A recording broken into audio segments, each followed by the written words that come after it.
Welcome back to the Mentor Roulette grind. This time we have another Chaos livestream edition on a Tuesday evening.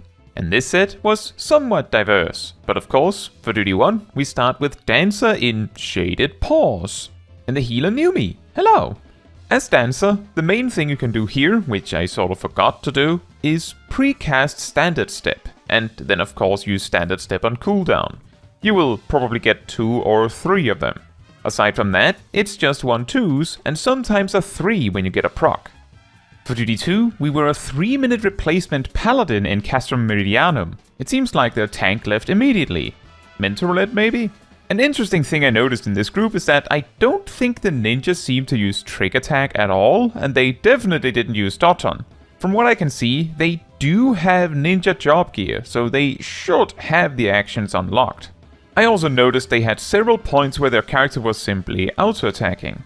Oh well, it is just Castrum Meridianum, but that would definitely help to explain why the fights took as long as they did. On the subject of Paladin in this level range, the job is quite silly. Only 1-2-3s and 1-2s for AoE for GZDs. And the AoE combo is so overwhelmingly stacked that it beats the single target combo on 2 targets by nearly 40%. Which makes Paladin extremely effective at AoE at 50 relative to the other tanks. I think Dark Knight is the only tank that stands a chance to compare thanks to Flood of Darkness. However, once all that is said and done, an average potency of 170 per GZD per target on AoE sounds impressive, but tanks do 20% less damage per potency than all other roles. I have demonstrated this in my Mythbuster series, link to that video in the description. Which means if you start comparing it to other roles, that 170 turns into 136, or exactly 170 during fight or flight. Meanwhile, a White Mage's Holy, 140 potency, is actually 182 potency thanks to Maim and Mend, relative to what the Paladin has. Granted, Circle of Scorn helps even out the score a bit, but once that burst of damage is applied, White Mage quickly catches up and passes it. Which is to say, tanks do a surprisingly low amount of AoE damage at level 50 when you really tally up the numbers. Getting back to the duty a bit, it also seemed like the Astrologian just dumped all cards on me, which is a bit silly, but I guess it works. Another thing to just finish on is that based on achievements that appeared in the chat, both the Ninja and Red Mage might have been first-timers because they got the Exploration achievement. For duty 3 we went to St. Mocianne's Arboretum, normal, as White Mage, and this was just a solid group. A funny detail you can see in the AoE polls is that the brightness of the holy casts are so strong that you can see them in my camera. For White Mage tips at this level, remember that Asylum heals for quite a lot if the party stays in it. In fact, it beats Tetragrammaton on total healing by a significant amount. For myself, I pretty much never used the action in the whole dungeon simply because I didn't feel that it was needed, but the group was also solid as I said. Also take note that since there is no Afflatus Misery in this level range, the Lilies can be viewed as more effective Cure 2s and nothing more. If you need Cure 2, go for it, but if Regent's healing speed is good enough, it is a more effective GZD for healing output. And finally, a bit in extension of the musings from the previous duty, White Mage's Holy Spam actually can rival the AoE damage output of everyone in this group composition, as White Mage's average Holy potency vastly outclasses their filler AoE damage, to the point where them having more burst sometimes barely matters. Not entirely, of course, but you know, this is your PSA to remember that Holy is a strong attack that happens to stun. For duty 4, we went to Titan Normal as Warrior. In this precise level range, the optimal Berserk window for Warrior is Inner Beast, Storm's Path, Inner Beast, or some other order of those. However, due to very little ability to manage your beast gauge, getting this perfect setup often requires overcapping, or holding Berserk. Titan Normal usually takes around 2 minutes and a bit in total, if not less, so if Berserk is used close to on cooldown, you would get up to 3 of them if it goes over 2 minutes. If you delay, you definitely only get 2. Simultaneously, overcapping beast gauge loses your damage overall, as in a beast is better than the average potency of your 1-2-3s. Which is to say, as long as your berserk includes either Storm's Path and maybe 1 inner beast, or 2 inner beasts, that's probably decent. This is also the reason why I pretty much just led with berserk right out the gate. In this particular pull, the fight was under 2 minutes, which actually meant that the second berserk could be delayed to get the perfect setup without losing a use of berserk. For duty 5, we went to Weeding Out the Garden as Pictomancer. This happens to be such an awesome level range for Pictomancer, where you have only the single target 1-2-3 combo. Due to this duty requiring you to only kill the boss, the best you can really do here is just all in on hitting it and nothing else. Only switch targets if you absolutely have to, and you really shouldn't have to. Make sure to step out of the poison clouds, and as the clouds randomly spawn on players, if you can position yourself distant from melees especially, this can help with clearing speed. For duty 6, we're going to the third trial of Endwalker, which is quite spoilery. If you don't want to see it, jump to this timestamp here. That said, we of course went to Endsinger as Ninja, and both of the tanks were first-timers. I'm sure some of you can already see the problem there. Some of us did mention that there is a moment where a tank limit break is needed before the fight even started. For the ninja part, I feel like I did decently well on both the opener and the bursts route. It wasn't perfect, and sometimes a Raiju landed outside trick attack, but it was somewhat consistent, and at the very least I could keep up with the 2 other ninjas in the party. Now, we of course dealt with the ad in a reasonable time. Did you know that the limit break here is perfectly safe to use, as beating the ad gives you another limit break 3? I usually skip it because it always scares the daylights out of some party members and it just isn't needed. Not to mention, sometimes the ad phase overlaps with a burst, which it did in this case, and I would rather do my burst. And then, for the limit break for the tanks, both of them missed their call to action. We went over what needs to be done and go again. The first try was so long that we got 10% echo this time, which progressed us through the fight so much faster that where last pull the ad phase started just before my burst, on this pull not only did it start during the previous minute's burst, we didn't even have limit break 3 yet. And this time the tank limit break is used correctly. And our summoner also made the joke that they had to use limit break 3 again, of course. But we got him. Always an entertaining fight, Endsinger. For duty 7, we went to Under the Bracelet as summoner. The only real tips I can give here as summoner are that you should try to have enough spell speed to fit 6 ruins inside Ether Charge with a swift cast, if that's even possible. And aside from that, skip Summon Ruby, as you get to that part so late in the fight consistently that Ruby likely will be slower than simply casting Ruin twice, due to how long it takes to land the attack. For duty 8, we went to I Got This Feeling Like I'm Playing Monk in Guildhest. While Arm and Rockbreaker are available, going all in on attacking the Marble is almost certainly your best bet. The tank here did do some electric slide, so I also found some use in True North to make sure my positionals landed correctly. If somehow your team is getting overwhelmed with bubbles, switching to AoE for step 1 and 3 might be a solid choice. I just can't imagine that being the case. For duty 9, we went to Euphrosyne as a replacement Reaper. Always replacement in those alliance raids, of course. I think the main things to highlight for Reaper here is to remember to use Soul Sow between fights. Helone specifically also has an opportunity to refresh Soul Sow, so using Harvest Moon in the first half of the fight to make space for another is also a good idea. For bursts, remember that for the most part, you can have about 1 Enshroud on the odd minute and 2 for the even minute alongside Arcane Circle. The general setup for the double Enshroud is to use Enshroud when Arcane Circle hits somewhere around 6 to 8 seconds, and then alternating Shadow of Death and Reaps until Arcane Circle is ready. This also means that your burst is preceded by maxing out the duration of Death's Design, so you only really need to worry about extending Death's Design normally if it is going to run out significantly before Arcane Circle is ready. The reason for the Shadow of Death during Enshroud is simply that Enshroud has a cooldown. long enough that you need to stall about 2 GZDs extra in Enshroud to be able to smoothly chain it into one more. Of course, Euphrosyne has a lot of wild attacks and mechanics, but not anything super unintuitive. One tip I would give is for Helone during Tetrapagos. The mechanic is a sequence including a circle and a donut, and a left and a right cleave in any order.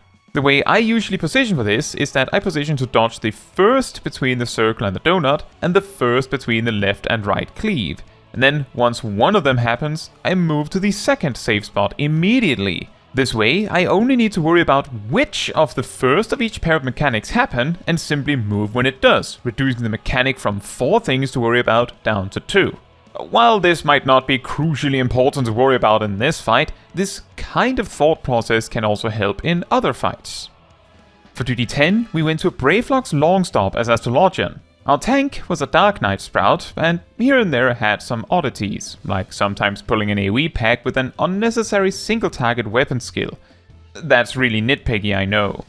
They also mostly did single-pack pulls. That's fine, of course. My guess is that maybe this was their first tank job, or maybe even just their second run of this dungeon or some such, so I can see why they would be a little confused. Still, the duty went well. Throughout the duty, I got the impression in the team that the machinist was doing significantly more damage than the others, based on what actions I was seeing being used, and their enmity. At times, they were not high on enmity either, so that estimate might be straight up wrong. But because of this, I eventually decided to give all of my damage cards to the machinist, including the melee ones.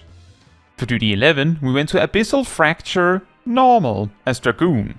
Overall, I think my rotation went decently well, not perfect. But because of a 2.45 GZD, some things ended up drifting, with a prominent example being Jump, which drifted enough that I know for certain I lost at least one whole use of it throughout the fight. What tends to catch most players by surprise in this fight are several mechanics in Phase 2. The first one being Big Bang, which puts a bunch of debuffs on everyone. The only one that really matters is the kinda turquoise one with the reddish flash through it. This is typically called Acceleration Bomb. When it's about to expire, a die appears over you, and when that ticks to 0 somehow, if you're doing anything at all, including auto-attacking, you get punished, typically by getting knocked into the air and taking damage. In a lot of cases, the knock-up itself causes whatever else is happening to get a free hit in on you, which kills you in the process. To deal with this, when you see the die hit around 2, stop moving, sheath your weapon and/or untarget the boss, and wait for the debuff to expire. Then continue as normal. The second thing that tends to catch players is Meteor Impact. This one is a lot more vicious on Extreme, of course, but even on Normal, if the beams overlap too much, they tend to turn red, and means punishment for everyone. You need to run far enough away with your tether that it turns into the yellow dashed line. As long as it is the pinkish spiky line, you're not far enough away, and are in great danger. The third thing that tends to catch players is the combo of Black Hole and Fractured Eventide. While the Fractured Eventide has yet to start moving, it is safe to run through it, even though it looks dangerous. The only way to safely dodge the mechanic is to do exactly that. At the same time, a black hole appears in the corner behind this safe corner. This black hole will expand to the point where you need to reach the front corner on the opposite half of the arena to avoid it, and as much as touching the black hole circle as it expands is immediate death. The sheer amount of deaths we had here led to a point where the Viper and I ended up at the top of Enmity, requiring us to request Provoke for our own safety. From what I could tell, it took so long that the Paladin managed to naturally catch up in Enmity before the Warrior used the Provoke too, which is a bit funny. Don't be afraid to provoke. Despite the chaos, we made it through in the end. And finally for duty 12, we went to Underkeep as a 2-minute replacement bard. What? Why? Actually, why? Expert Roulette has a 50% chance to pop this. I'm genuinely curious what happened here. Now, I knew that the first boss really janks up your burst timings already by coming and going as it pleases, which really doesn't mesh well with Bard's need to just keep it going. This, combined with the various awkward issues that can come up running between packs in a dungeon, I just decided from the very start that I was just going to work my way through my songs as they came and just use the 2-minute bursts, whatever song I happen to be in. In an amazing twist of hindsight is 2020, reasonably early in the duty, I realized that, had I only started with Army's Paeon at the very beginning of the duty, then I would have been able to land my bursts in Wanderer's Minuet most of the time. That said, I'm not that impressive at playing Bard just in general, so several times throughout the duty I accidentally let my dots drop. I even let my songs drop entirely at certain points too. Now, for some specific tips for the bosses, Gargant leaves the first time extremely close to exactly 28 seconds after being pulled, so if you don't have your opening burst ready to lead with, you're probably not going to finish it either. A tip that can be handy for jobs that don't want to move too much, Black Mage and Pixomancer for instance, is that during the second part of the fight, the sequence is raid wide, 2 circle AoEs overlapping with a half-room cleave, into 3 more circle AoEs overlapping with spread markers. If you happen to not have a melee DPS in your group, almost always the best place to put your circle is right under the boss. Right after this finishes, the boss casts Earth Song and then scoots. The whole part is 39 seconds long, so you cannot wait for the AoEs to finish before putting down your circle. The third part opens with a much earlier Almighty Racket Cleave, but otherwise quickly loops back into what happened in part 2, and usually finishes the fight at that point. For the second boss, there are 2 things. The first one is Static Force. Take note that the cones resolve a moment after the overlapping half-room cleaves, so you can step further away from your party just before the cones resolve if you like. The second thing is Sector Bisector. Regardless of whether the formation is a circle or a more scrambled shape, each clone is only connected to 2 other clones, so once you see which clone disappears first, there are only 2 possible end destinations. Once the second clone disappears, you should already know which way round the clones are disappearing, which allows you to already determine which clone will actually turn out to cleave. In the more scrambled shapes, this can be a lot harder to see with everything else going on, made even scarier since that cleave precedes spread markers that can, in conjunction with the cleave, 2-shot a DPS or healer without help. One tip for tanks about the pack immediately after this second boss is that the 2 Terror Knights have a tendency to shuffle apart, regardless of where you tank them. It is possible to force them closer together with clever movement. I have some suggestions in my tips for mastering tanks video, link in the description. But the reason it matters is because if you don't bother, then Mage AoE especially, which technically also includes Paladin's Blades combo among others, has a tendency to only hit one of them, making the pull longer unnecessarily. For the final AoE pull, it is worth noting that the Road Ripper seems to have considerably more HP than the rest of the pack, so concentrating attacks on it can help to avoid an awkwardly extended single target fight at the end. I feel like the final boss is a lot more intuitive, so I don't have that much advice to give here, but something funny happened in the stream, as a new top fan experimental feature was enabled for my streams at that very moment, so I was very distracted by that throughout the pull. Long story short, if you watch streams and you don't like this feature, you can make it invisible for yourself privately in your YouTube account privacy settings. Anyway, the dungeon went great overall, I would say, despite my bad performance. A reasonably varied set this time around. Very strange to be a replacement in an expert roulette like that though. Not the first time I've seen it, but usually in the past it has been Strayburrow Deadwalk specifically. And now we've also gotten past 6/14 of the way on the achievement. Now, that is all for this video. Thank you so much for watching. If you'd like to support me and my channel more directly, you can become a member like these wonderful people here. You can also alternatively support me through Ko-Fi, link in the description. You can also support the channel by letting the YouTube algorithm know by liking the video, leaving a comment, subscribing, sharing, and hitting the bell to get notified when next I post a video. Fun fact, or I guess practical fact in this case, If you have never been a replacement in a duty, there is possibly a simple explanation for that, as this is an opt-in setting.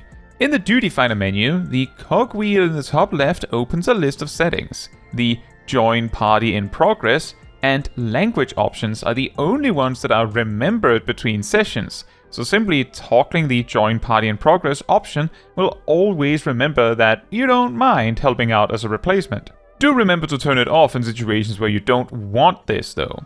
The main benefit is that you get to join an already partly completed duty, which can sometimes save you time.